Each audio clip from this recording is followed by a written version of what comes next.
میری ماں میری بہنوں گزارا کرنا سیکھو. دیکھو گھر کی حالت کیا ہے. تمہارے زبان کے کڑوے بولنے کس کس چیز کو متاثر کر رکھا ہے. تازہ تازہ جانور کٹا گوشت مارکیٹ میں آیا, پانی کوئی نہیں لگا. شیخ صاحب چلے گئے, انصاری صاحب چلے گئے, کمبو صاحب چلے گئے, میرے عزیزو اپنی قوم والے چلے گئے اور جا کے کہا یہاں سے گوشت کاٹ کے دے. حاجی صاحب کہاں کا لوگے, گردن کا, کمر کا لوگے, اٹھ کا لوگے. اپنی مرضی سے گوشت لے کے آیا, تازہ تازہ سبزی اپنی مرضی سے لے کے آیا, گھی ڈالنے میرے عزیزو, مسالے اپنی مرضی سے لے کے آیا.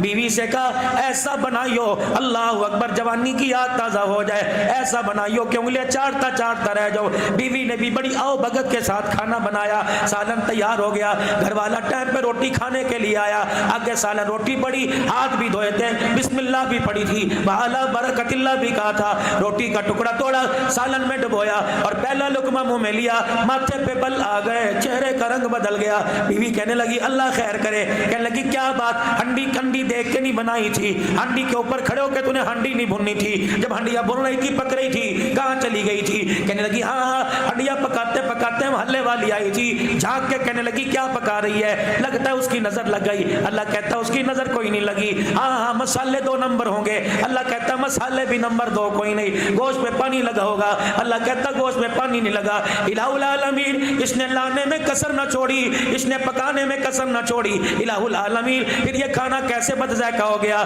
اللہ فرماتے ہیں ہاں میں تجھے بتاؤں, ہنڈیاں بھون رہی تھی, سر پہ دوپٹہ بھی تھا, ہاتھوں کی انگلیوں پہ ناخن پالش بھی نہیں تھی. ہنڈیاں بھونتے بھونتے فون کی گھنٹی بجی, اس نے یوں کر کے دیکھا, اس پہ لکھا تھا امی جان. اس نے فون اٹھایا, ریسیور فون ریسیو کیا, السلام علیکم. وعلیکم السلام. ماں نے کہا میری بیٹی کیا کر رہی ہے, کہاں ہے میری بیٹی.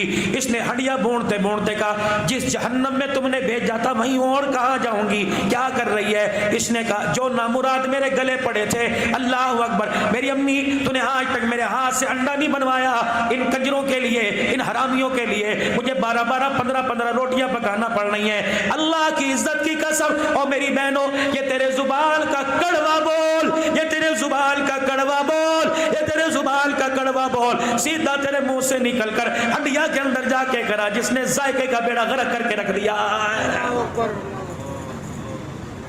یہ تیرے ہاتھ کا پکا تیری اولاد کھائے گی, کھا کے منہ پر جوتے مارے گی. شور کھائے گا, یقین جان پکانے والی اور کھانے والا دونوں پکا کھا کے اسپتالوں میں جائیں گے. تم کیا سمجھتے ہو کسی کی غیبت کرنا, تم کیا سمجھتے ہو کسی کی بے عزتی کرنا, تم کیا سمجھتے ہو کسی کے عیب اچھالنا, تم کیا سمجھتے ہو کسی پہ انگلی اٹھانا بچ جاؤ گے. الغیبت اشد من الزنا, فرمایا او لوگو زنا کرنے والے کو تو معافی مل جائے گی, کسی کی چغلی کھانے والا, کسی کے عیبوں کو اچھالنے والے کو معافی نہیں ملے گی. مر گئے مر گئے مر گئے مر گئے. اس سے پوچھ کے دیکھ لو کیا حال ہے, اب گزارا ہو رہا ہے, کوئی شکر کرتا ہی نہیں, کوئی کہتا نہیں اللہ کا شکر.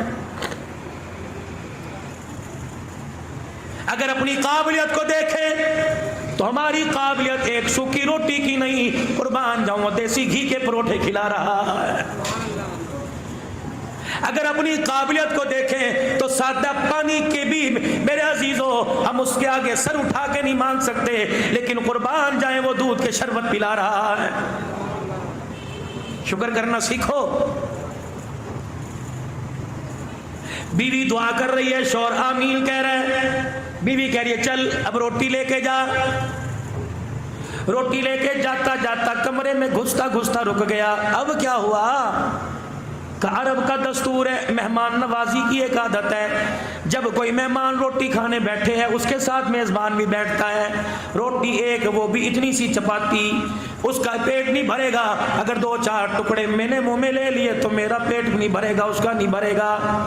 بیوی سمجھدار تھی, کہنے لگی اچھا پھر یوں کریو. کیا کہا جب مہمان کے آؤ پڑھو جی اللہ کا نام, اپنے رب کا نام لے, اور وہ اللہ اکبر اپنے معبودوں کا نام لے کے روٹی کھانے لگے, تو مجھے کہنا گھر والی اندھیرا اندھیرا سا لگ رہا ہے, کمرے میں دھندلا پن لگ رہا ہے, ایسا کر ذرا چراغ کی بتی کو اوپر کر دے، میں آؤں گی چراغ کی بتی اوپر کرنے کے بجائے چراغ کی بتی کو انگلیوں میں لے کے مسل دوں گی، اندھیرا ہو جائے گا تو روٹی تک ہاتھ بڑھا کے خالی منہ تک لاتا رہیو، مہمان روٹی کھاتا رہے گا، اس کا پیٹ بھی بھر جائے گا، تیری مہمان نوازی کا بھرم بھی بچ جائے گا۔ اللہ اکبر۔ جب دسترخوان لگا، گھر والی ذرا چراغ ذرا اونچا کر دے، روشنی ذرا تیز کر دے، گھر والی نے چراغ اونچا کرنے کے بجائے چراغ بجھا دیا، میزبان دسترخوان تک ہاتھ لاتا رہا، خالی ہاتھ اپنے منہ تک لاتا رہا، چب چب کرتا رہا، مہمان سمجھا کھانا کھا رہا ہے، جب کھا لیا اللہ اکبر اور چاہیے کہ نہ اس میں برکت ہی ایسی تھی ایک روٹی کھائی نہ گئی۔ اللہ اکبر۔ تو نے اندھیرا کر کے اپنے دسترخوان کو اپنی میزبانی کو مہمان سے تو چھپا لیا، خدا سے کیسے چھپا سکتا ہے؟ صبح ہوئی، مہمان کا ہاتھ پکڑا، کہا جی اٹھیے ہماری نماز کا وقت ہو گیا، اب جس نے کھلا کے سلایا تھا اٹھ کے اس کے آگے سجدہ کرنے کا وقت آ گیا۔ مسجد نبوی میں لے کے جانے لگا، حضور مصلی پہ کھڑے ہو کے دروازے کو یوں دے دیکھ رہے۔ جب وہی صحابی مسجد نبوی کے دروازے پر آیا، حضور نے اللہ کا قرآن پڑھنا شروع کر دیا، وَيُؤْثِرُونَ عَلَىٰ أَنفُسِهِمْ وَلَوْ كَانَ بِهِمْ خَصَاصَةٌ۔ اللہ اکبر۔ ایک روٹی دینے والے میزبان کو قریب بلایا، فرمایا واہ واہ واہ واہ واہ واہ، کیسی مہمان نوازی کی، تیرے دسترخوان کو دیکھ کر جبرائیل قرآن خدا کا آسمان سے لے کے آ گیا۔ مر گئے مر گئے مر گئے، زندہ کب تھے؟ اگر زندہ ہوتے تو ختم نبوت پہ کوئی انگلی نہ اٹھاتا۔ مر گئے مر گئے، زندہ کب تھے؟ نبی کی عائشہ پر کوئی انگلی نہ اٹھاتا۔ مر گئے، زندہ کب تھے؟ اگر زندہ ہوتے تو ابو بکر کو کوئی برا نہ کہتا، امیر معاویہ کی شان میں گستاخی نہ کرتا، حضرت رقیہ ام کلثوم کو گالیاں نہ دیتا، نبی کے عمر کو گالیاں نہ دیتا۔ اور کب تک مرے رہیں گے؟ اس مرے پر میں قبروں میں چلے جائیں گے۔ اور لوگوں، رزق کا وارث اللہ، عزت کا مالک اللہ، شہرت کا مالک اللہ، حیات کا مالک اللہ، موت کا مالک اللہ۔ ڈٹ جاؤ ڈٹ جاؤ، کفر کے مقابلے میں ڈٹ جاؤ۔ رب کعبہ کی قسم ہے، بدر کا میدان تھا، 313 میدان کے اندر اترے، پیر میں جتی کوئی نہیں، سر پہ ٹوپی کوئی نہیں، کال پگڑی کوئی نہیں، پیٹ میں روٹی کوئی نہیں، تن پہ کپڑا کوئی نہیں، لیکن میرے عزیزوں ایمان کا جذبہ لے کے اترے تھے۔ ان کے ایمان کی طاقت کو دیکھ کر جبرائیل بھی اپنا لشکر لے کے ان کے ساتھ آ کے کھڑا ہو گیا تھا۔ شکر کیجیے اللہ کا ادا، ہر حال میں اللہ کا شکر۔ 3 باتوں کا خیال رکھ لو، ہمیشہ ہمیشہ کامیاب رہو گے۔ پہلی بات یہ، کبھی بھی اپنے دسترخوان پر، کبھی بھی اپنے دسترخوان پر میرے عزیزو، اللہ اکبر، کبھی بھی میرے عزیزو اپنے دسترخوان پر حرام کا لقمہ لے کے نہ آنا۔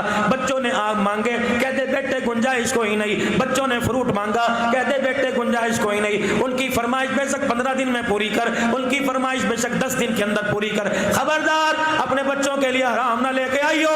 اگر تیرے دسترخوان پر، میری بہن، میری ماں، میری رانی، اگر تیرے دسترخوان پر حرام کا لقمہ آ گیا تو رب محمد کی قسم ہے تیرے آنے والی 3 نسلوں کا بیڑا غرق کر کے رکھ دے گا۔ بچوں کو پیچھے لگا دیا، ابو گھر آوے تو کیا کہنا ہے؟ ہم نہیں بازار سے برف لے کے آتے، ہم نہیں کولر کا پانی پیتے، ہمیں فریج لا کے دے، جہاں مرضی سے لا کے دے۔ پتہ ہے یہ ابو 6 سال بھی دن رات محنت کرتا رہے، فریج نہیں لے کے آ سکتا، لیکن گھر کے اندر کل روٹی کھانے لگا ہے۔ تیرے ساتھ تو رہنا ہی دشوار ہے، تیرے ساتھ رہنے سے بہتر تھا اچھا گاڑی کے نیچے آ کے مر جاتی، ہمیں زہر کی گولیاں لا دے۔ تو کیسا باپ ہے؟ دنیا کے باپوں کو دیکھ، ٹی وی بھی، فریج بھی، گاڑی بھی دروازے پہ کھڑی ہے۔ ایک بچوں نے فرمائش کی، تیرے سے نہیں کریں گے، کسی محلے والے سے کریں گے، فریج لا دیتا کیا تھا؟ اب یہ اللہ اکبر ساری رات کروٹیں بدلتا رہا، اسے فوم کے گدے پہ کانٹے چبھتے رہے۔ یہ اٹھا، بیوی نے سیدھے منہ بات نہ کی، اس نے کپڑے مانگے کہ وہاں پڑے ہیں، اس نے روٹی مانگی کہ اچھا کیا مصیبت دے رہی ہو، رات کھائی نہیں تھی۔ کل کل کل کل کل سے بچنے کے لیے اس نے بڑا چھرا اپنے ہتھیار اپنے بازو میں سے نکالا۔ اس نے نہ پیر دیکھا نہ فقیر دیکھا، اپنا دیکھا نہ پرایا دیکھا۔ گھر کی کل کل سے بچنے کے لیے اس نے دکان کا چھرا تیز کر دیا، حرام کمایا، حلال کمایا۔ اللہ اکبر، تنگ آمد بجنگ آمد، پھر پتہ نہیں کہاں سے سود پہ پیسہ اٹھا کے لاٹری کی بولی لے کے گھر کے اندر فریج لے آیا۔ تو نے فریج کے اندر برف کا پانی، ایک پیالہ پانی کا رکھا، برف کا پیالہ جب فریج کے اندر جب کے باہر آیا، فرشتے نے اعلان کیا اور اعلان کر کے کہنے لگا، اے برف کا پیالہ نکالنے والی، تو نے اس برف کے پیالے میں پتہ نہیں کتنے مظلوموں کا خون ڈالا ہوا ہے، پی لے، شربت بنا کے پی، روح افزا بنا کے پی، دودھ سوڈے بنا کے پی، میٹھا دودھ کر کے کلو کلو پی جا، گٹ گٹ کر کے پی جا، لیکن اس پیالے کو، اس ٹھنڈے برف کے پیالے کو اپنے ہونٹوں کے لگانے سے پہلے سوچ لینا پتہ نہیں کتنے مظلوموں کا خون اس میں آیا ہوا ہے، پتہ نہیں کتنے پریشانوں کے آنسو اور دم اس میں آئے ہوئے ہیں۔ برف کا پیالہ تو تجھے مل گیا، خدا کی طرف سے فرشتہ اعلان کر رہا ہے تجھے حوض کوثر سے محروم کر دیا گیا ہے۔